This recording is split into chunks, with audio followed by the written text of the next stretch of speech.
and followers, hereby jointly agreed that we settled all our differences in the past, and therefore we reaffirm our declaration of friendship and Islamic belief that we will not do anything that will affect the life, property, and dignity of any one of our relatives, friends, and supporters.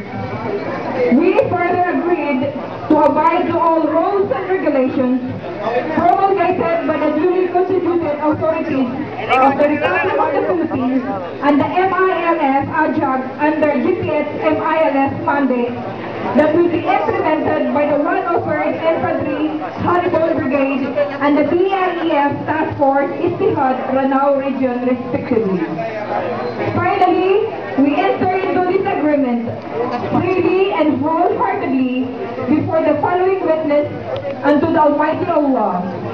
In witness whereof, we affix our hand and signature on this 4th day of April 2013 at Plaza Kabili, Bangulo, Marawi City. Witnessed by Brigadier General Danilo A. Lucero, Commanding General 103rd Brigade, the Provincial Comelec Supervisor represented by Comelec Sultan Jamal Bimalawang, Police Superintendent Marcelo Pinta, represented by Major Randall Mujica, and Director General Osama B. Ali, MILF Adjunct, Corps and Commander, Task Force Istihad, Ranao Region. Also in witness are City Superintendent Muna Makatano, our brother from the Decad City Division,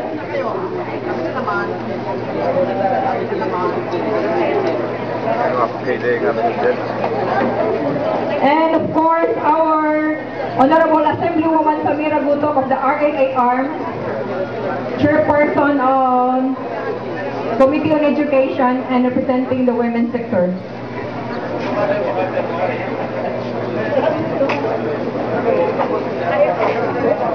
Pagawa kasi nagsinuharang bro. Wah.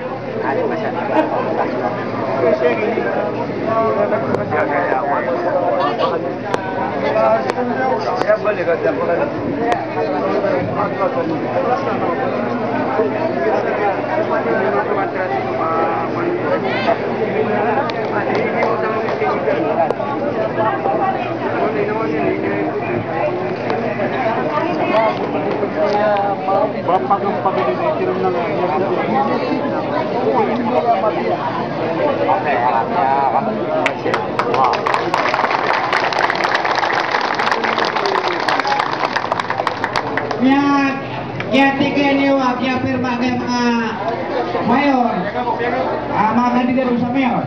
Sa mabalas na sila wala, ito na ipikiran wala sa mga pipikiran. Pagkatunog the next municipality, Ubasisaya,